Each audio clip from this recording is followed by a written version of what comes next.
I was thinking something more like barreled, said Gordon, and he bit the food off his fork. Yes, barreled loser.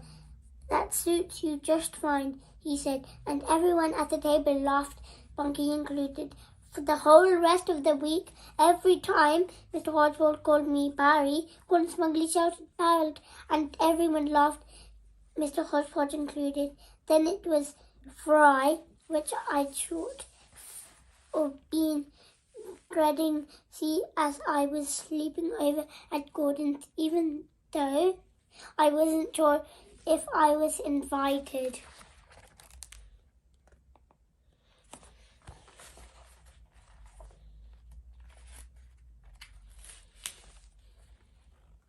I felt like a bit of a loser walking to his house after school behind Bunky with my fat boy sleeping bag and fully packed rucksack, which I'd hidden my cuddly notepad in.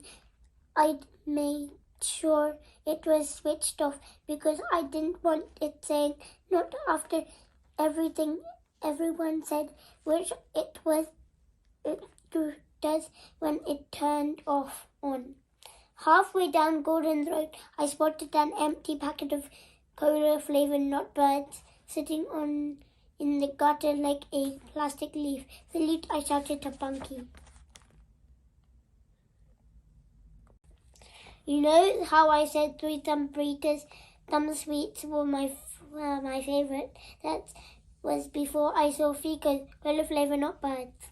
Salute, I shouted. Bunky's here as I grabbed a packet, and he did a massive salute, twirling his hand around before he got his forehead, which means that what you're saluting is extra keel.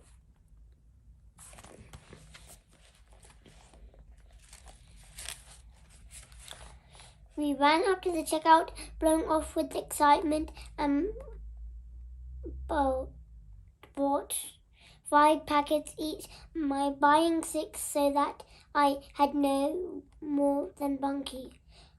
I was a self-checkout, which meant there wasn't anyone serving you. So we beeped and the packets threw ourselves, the robot voice saying, cola-flavored nutbirds, 11 times. Larry, I heard from behind me in a loose, non-self-checkout robot voice. I turned around and saw Granny, half look, and Mr. Hodgepodge standing behind 2 completely full-up trolleys.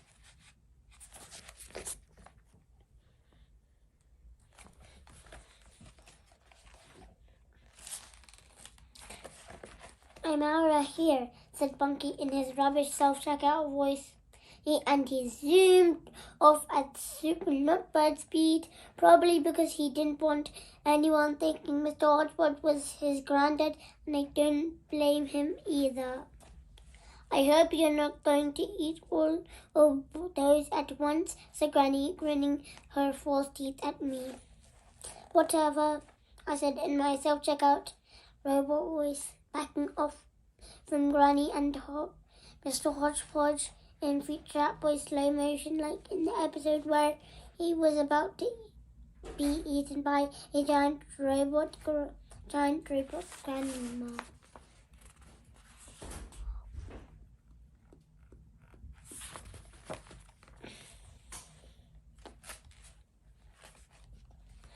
I caught up with Bunky outside and was just about to say, salute, you're a brilliant and amazing leader in my self-checkout robot voice, when I saw something horrible sitting outside the coffee shop in the corner, playing on his phone and sipping on a can of Frankel was Professor Smugly, except this wasn't a dream, so it was just plain old Gordon Smugly. Gordon, said Bunky, spitting chunks of cola-flavored nutbird everywhere. Ah, my fellow Fat Boy expert, said Gordon smugly. He was wearing a new pair of the future Rat Boy trainers I'd been asking my mum for a million years.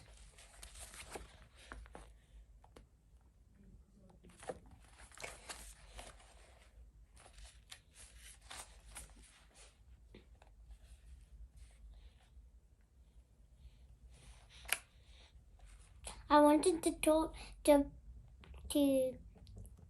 Bunky, he said over the top of his phone. It's about he stopped speaking and looked at me. Barry, what do you mind? He said, putting the phone down on the chair next to him. There was 3 chairs and now only one of them was empty. Whatever, I said, just is short for whatever. And I went and sat on the edge of the pavement with my shoes in the gutter, hoping that my feet would get run over by a car, because I've always wondered how much I'd hurt. Plus, if they get run over, I could blame Gordon smugly.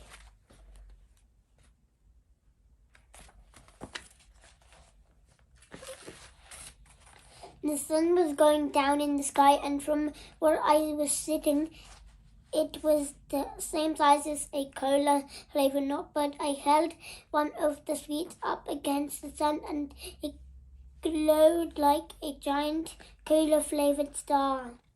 Screech! Parked car, missing my feet by a millimeter, and in its reflection I could see Bunky and Gordon smugly talking and laughing. Bunky, salute! I shouted, holding up my glowing knot bird.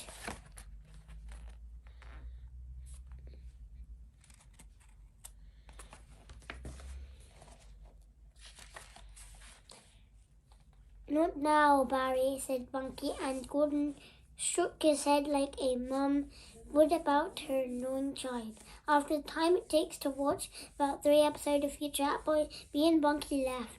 What in the world of uncareness was that about? I said, happy to be getting away. We're having a sleepover around his on Friday night, said Bunky, flying a cola-flavored nut right into his mouth. Salute, I said, even though I wasn't sure if I was invited.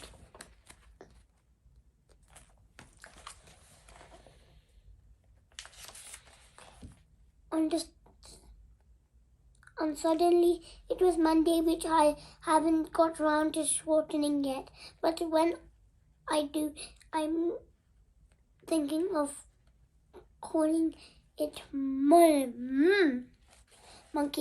Monkey and me managed to dodge Mr. Oswald and Granny's morning kiss and getting a lift to school, which was good because I hadn't been into 3 thumb-readers for a while and was worried she'd think I didn't like her anymore because of her third thumb.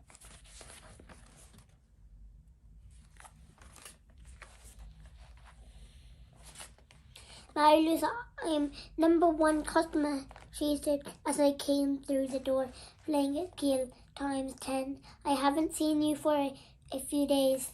That's because he's found a new favorite sweet, said Bunky, pulling out a packet of Fika's cola-flavored nut birds and holding it up to her face. Nut, I said quickly, going over to the thumb sweets. I didn't get my usual excited feeling looking at them, but I brought 3 packets anyway.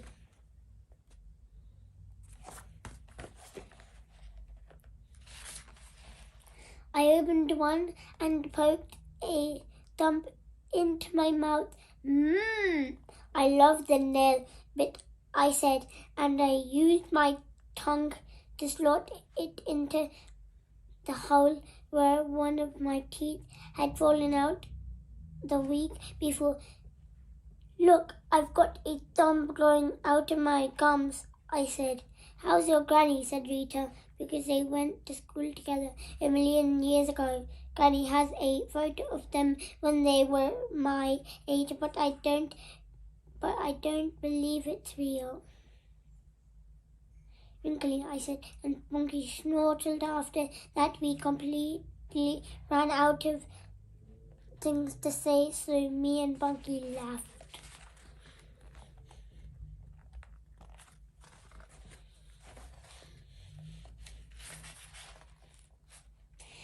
I put the sweets in my rucksack and ate cola flavor nutbuds for the whole morning at school, sneaking them into my mouth every time Mr. Hotbird looked away, which was constantly because he's always staring at his photo of Granny Harpendog. Then it was lunchtime, even though I wasn't hungry because I'd eaten 9 million nutbuds. I didn't have a packed lunch because my dad had forgotten to do the shopping, which had got him into trouble with my mum, so I joined the queue in the canteen, said Bunky, who's an expert at school dinners.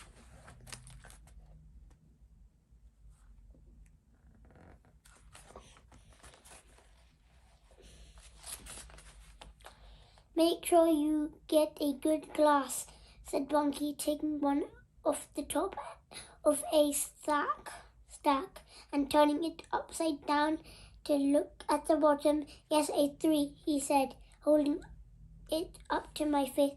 I used my Fitchat Boy super right vision eyes to zoom in and saw the tiniest little 3 in the world written on the bottom of the glass. I grabbed one and turned it upside down. Ha, 999, I laughed, holding it up next to my face and smiling like I was an advert for a scratched up old glass.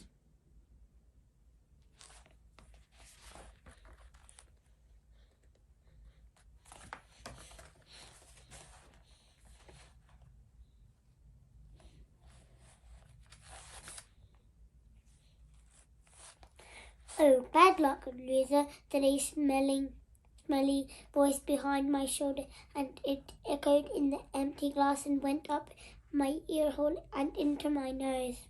Paul Smugly had joined the queue and was reaching over me to grab a glass of the stack. I don't think he understands this game, I whispered into Bunky's ear, and a bit of chewed up cola-flavored nutbud flew into it. Ah! Thanks a lot, Barry, he said, but not as if he meant it.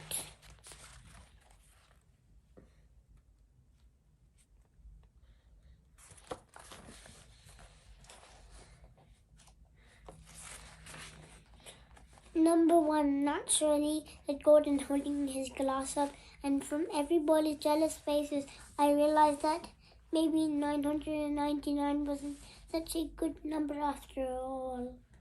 That means I get to choose who he said next to, said Gordon. Once he'd got our feet. Hunky, would you care to join me? Who gets the pooja, said Darren, farting and burping his way up the table with a kind of fronkle and chips. That would be our friend, Mr. Loser. I believe, said Gordon, unless someone got a rubbish number.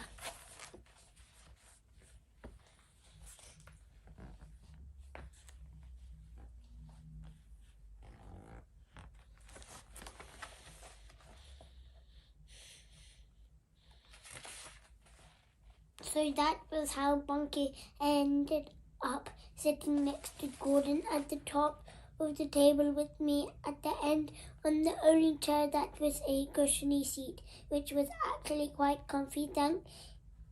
Thank you very much indeed, Amen. What I didn't realize about the cushiony chair is that is the oldest, most farted into the chair in the whole school, and that includes Mr. Hodgepodge.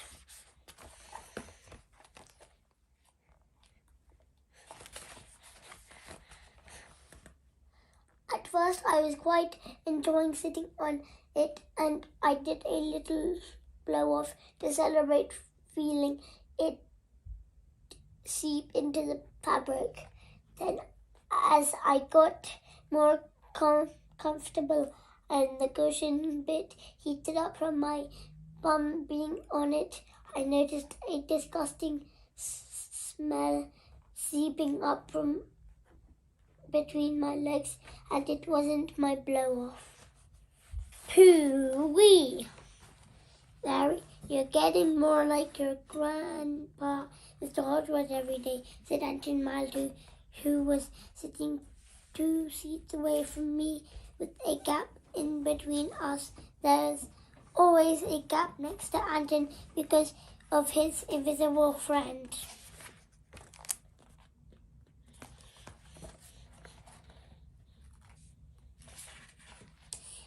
Aha! The cushion awake, said Gordon.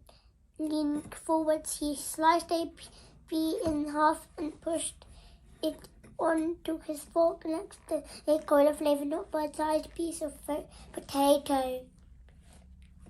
He brought the mouthful up to the hole in the middle of his face and slotted it in, then changed his mind and took it out again.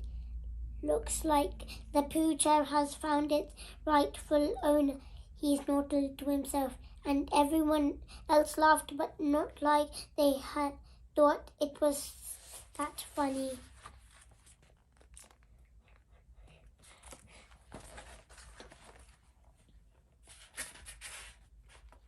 Whatever, I said, which is long for whatever. You're quite on one of shortening words, aren't you, Barry, said Gordon, putting the foot into his mouth and taking it out again. What's that, Gordo? I said, which is short for Gordon, and Aunt Maldo did a snortle, nudging his invisible friend. I wonder that what Barry short for, if Harry is short for Harold, said Gordon, and he put the food back in his mouth and stopped like when you pause someone ugly on a DVD. It's short for Keel, I said, and I did a smile like I was in an advert for how Keel I was.